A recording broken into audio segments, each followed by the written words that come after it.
여러분 안녕하십니까? 뉴스투데이 제주입니다. 제주 MBC가 마련한 제주도지사 후보들의 정책과 공약을 검증하는 토론회에 더불어민주당 문대림 후보가 출연했는데요.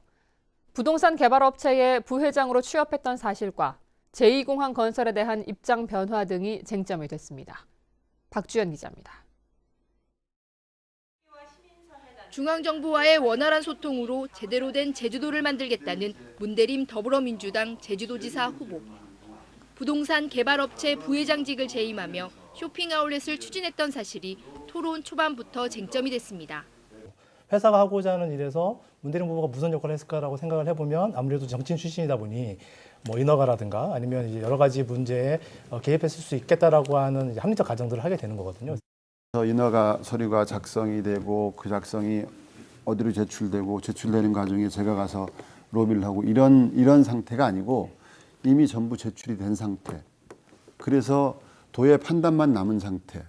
총선 출마 당시 신공항 건설을 공약했던 것과 달리 이번 선거에서 제2공항 건설에 대해 유보 입장으로 바뀐 이유도 논란이었습니다. 총선 당시 주장하셨던 신공항 건설 주장 공약이라던가 아니면 도의 의장 시절에도 그 신공항의 필요성에 대해서 굉장히 강조하신 걸로 알고 있습니다. 그럼 입장이 바뀌었다고 봐도 되는 걸까요? 단일 공항으로서 신공항을 주장을 했었습니다. 그런데 이제 복수공항의 대안이 나오면서 복수공항도 기능 분담을 잘 하게 되면 그래서 제대로 운영하게 되면 괜찮겠다 싶었었는데 법 개정을 통해 기초자치단체를 부활하고 카지노와 관련해서는 신규 허가는 물론 논란이 되는 확장 이전도 강력하게 통제하고 영리병원은 신규 허가는 불가, 녹지병원에 한해서만 외국인 전용으로만 승인하겠다고 밝혔습니다. MBC 뉴스 박주연입니다. 도지사 예비 후보 간의 공방이 검찰 고발로 이어졌습니다. 더불어민주당 문대림 후보 측 홍진혁 대변인은 원희룡 후보 측 강전하 대변인에 대해 문 후보가 민원 무마를 위해 부정한 영향력을 행사한 것처럼 논평을 통해 허위 사실을 공표했다며 공직선거법 위반 등의 혐의로 검찰에 고발했습니다. 이에 대해 강 대변인은 문 후보의 민원 무마 전화를 받았다는 제보자를 공개할 수 있다며 반박했습니다. 김방훈 후보 측 한광문 대변인은 기자회견을 열어 각종 의혹이 제기되고 있는 문대림 후보의 도덕성 검증을 위한 합동 기자회견을 제안했고 바른미래당 장성철 후보는 성명을 통해 문대림 후보직 사퇴를 촉구했습니다. 제주 MBC가 제주신보, 제주 CBS와 함께 기획한 제주도지사 후보들의 현안 입장을 분석하는 순서입니다. 오늘은 네 번째 순서로 특별자치도 완성과 행정체제 개편, 제주 4.3에 대한 후보들의 정책을 비교 분석했습니다. 김찬영 기자입니다. 출범 10년이 넘었지만 무늬만 자치도라는 오명을 쓰고 있는 제주 특별자치도. 특별자치도 완성을 위한 과제로 문대림 후보는 사람 중심의 국제자유도시 추진과 자치입법 재정권 강화를, 원희룡 후보는 특별지방정부 설치 근거를 헌법에 반영하고 자기결정권을 확대해야 한다고 밝혔습니다.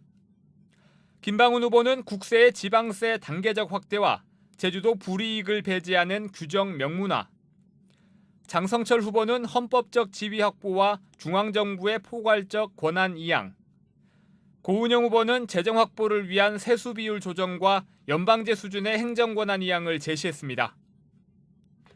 행정체제 개편에 대한 입장과 실행 방안에 대해서는 문대림 후보는 주민투표를 통해 만든 자치 모형으로 기초자치단체 부활, 원희룡 후보는 공론화를 통한 도민들의 자기결정권 강화를 꼽았습니다.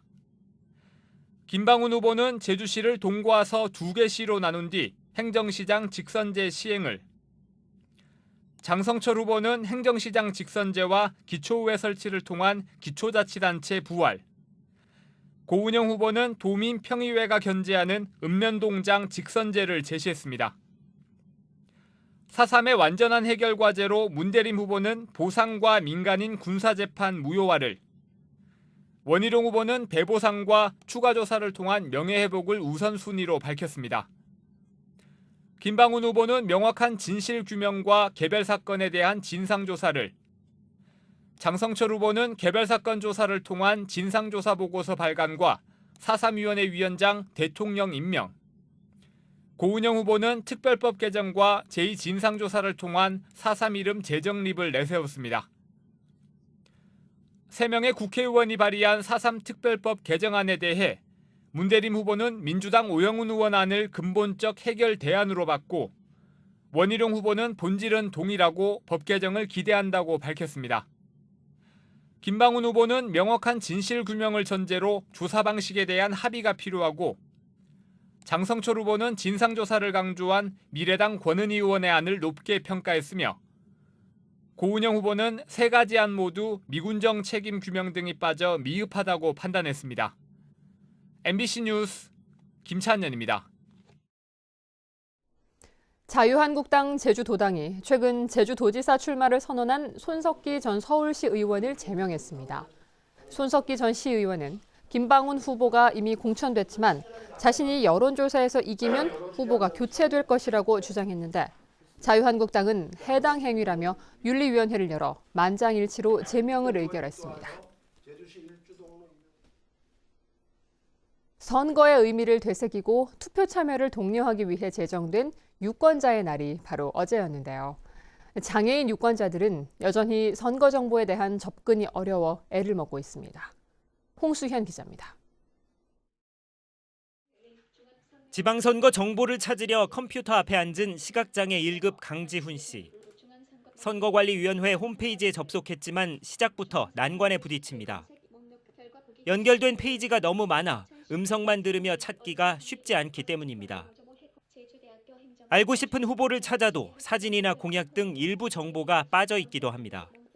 검색하는 창 같은 경우도 좀 단순화되어 있지 않고 좀 복잡해서 하나씩 찾아 들어가기가 좀 힘들다는 면이 있어요.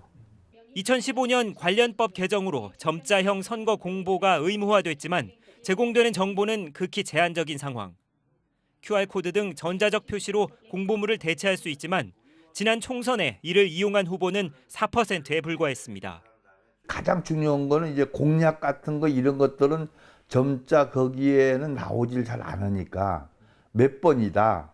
뭐 그렇게 해서 간단한 양력이나 선거 방법, 투표 방법 이런 정도만 이제 점자로 돼 있고 장애인 유권자를 위해 별도로 선거 공약서를 배포할 수 있지만 후보 선택 사항이다 보니 실제로 배부되는 경우는 거의 없고 거리 유세장을 찾아도 후보 연설을 직접 이해하기는 어렵습니다. 예전에 몰라서 포기한 경우도 많았지만 이제는 우리도 당당한 국민으로서 선거에 참여하기를 원합니다. 그래서 수화를 탑재해 주시고 행사나 선거 거리 유세 때마다 꼭 수화 통역사를 동행해 주시기 바랍니다. 도내 장애인 유권자는 3만여 명. 후보와 공약에 대한 충분한 정보를 얻지 못하면서 모두에게 평등해야 할 참정권이 특권이 되어버리고 있습니다. MBC 뉴스 홍수현입니다. 청소년 정책참여 제주운동본부가 출범했습니다. 제주 YMCA와 제주 YWCA, 제주 흥사단 관계자와 청소년 대표 등은 어제 제주도의회에서 기자회견을 열어 청소년의 정치 참여와 정책 제안을 활성화하기 위해 참정권을 18살로 낮춰야 한다고 주장했습니다. 이를 위해 지방선거를 앞두고 청소년 선거인단이 참여하는 모의투표 운동을 벌이겠다고 밝혔습니다.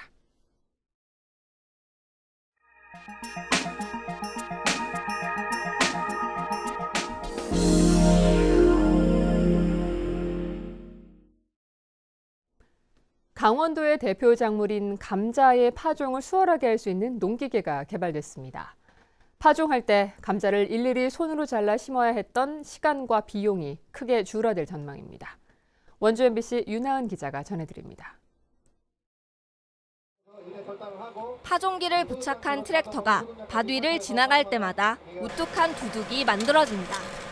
볼록히 다듬어진 두둑에 일정한 간격으로 감자를 심고 검은 비닐까지 말끔하게 입힙니다. 감자 파종을 손쉽게 해낼 수 있는 농기계가 개발됐습니다. 기계가 자동으로 감자를 두 쪽으로 자르고 소독한 후 2줄씩 심기 때문에 종자 준비와 파종, 재배에 드는 시간과 노력을 크게 줄일 수 있습니다. 다 사람 손으로 심어야 되는데 인건비 상승되고 농가에 젊은 인력들이 없고 1000제곱미터 규모의 밭에 감자를 심는데 사람 손으로 하면 14시간이, 파종기를 이용하면 1시간가량이 걸립니다. 농가에서 씨감자를 4등분해서 심을 때보다 종묘 비용은 조금 더 들 수 있지만 크기가 큰 고품질 감자 생산이 기대됩니다. 기계화율은 58% 수준으로 굉장히 미흡한데 그 중에서도 파종, 정식, 수확 작업에 그 기계 개발이 미흡합니다. 그래서 따라서 그 부분에 대해서 기계 개발 연구를 진행하고 있습니다. 하지만 농가마다 밭 모양에 따라 감자를 심는 양식이 다른 점과 경사가 너무 심하면 이용이 제한적인 것은 보완이 필요한 부분입니다. 갈수록 고령화되고 일손이 부족한 농촌의 현실을 타개하기 위해 새로운 농기계 개발과 보급 노력도 계속되고 있습니다. MBC 뉴스 윤하은입니다.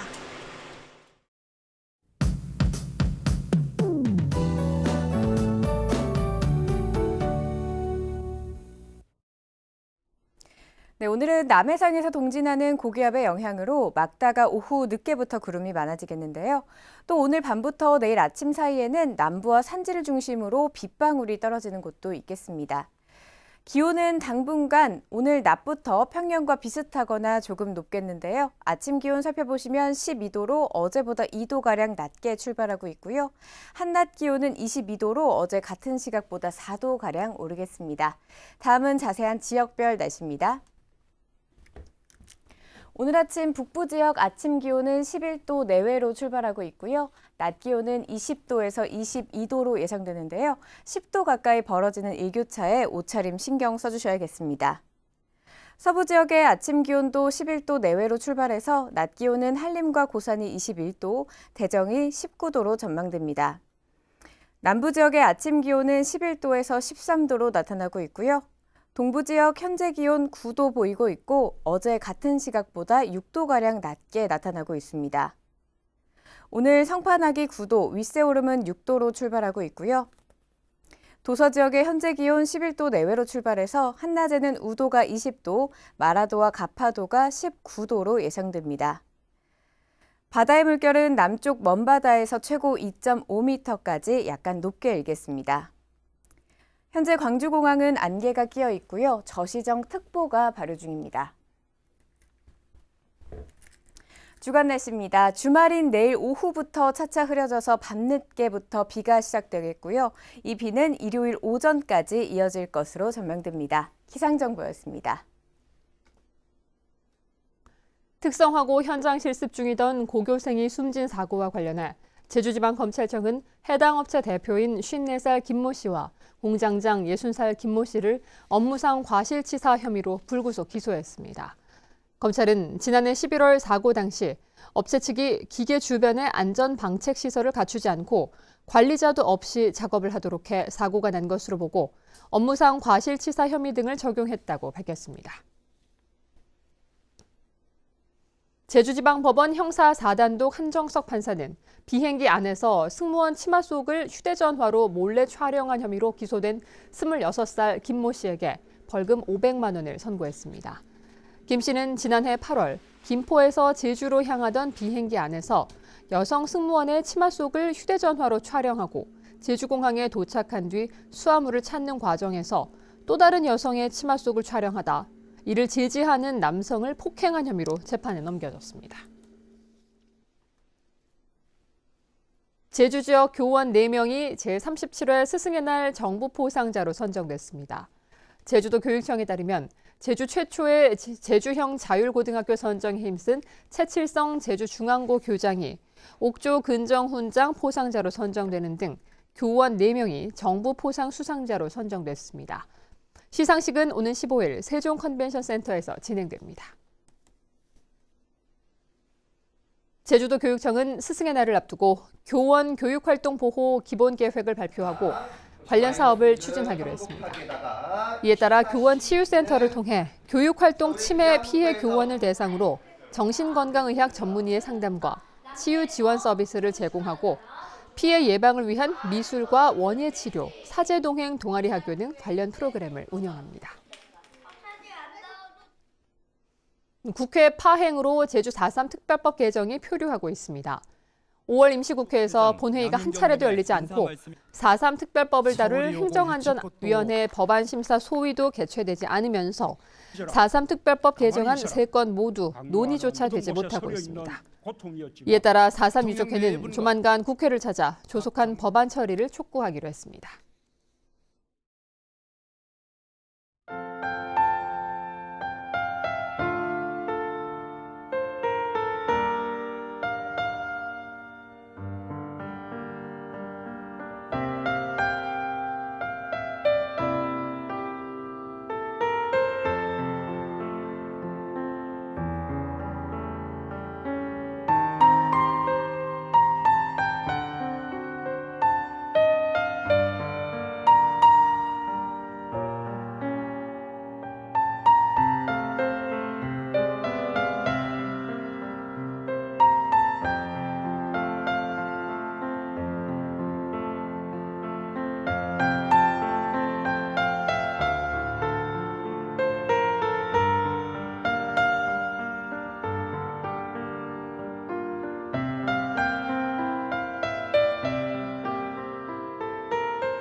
뉴스투데이 제주였습니다. 여러분 고맙습니다.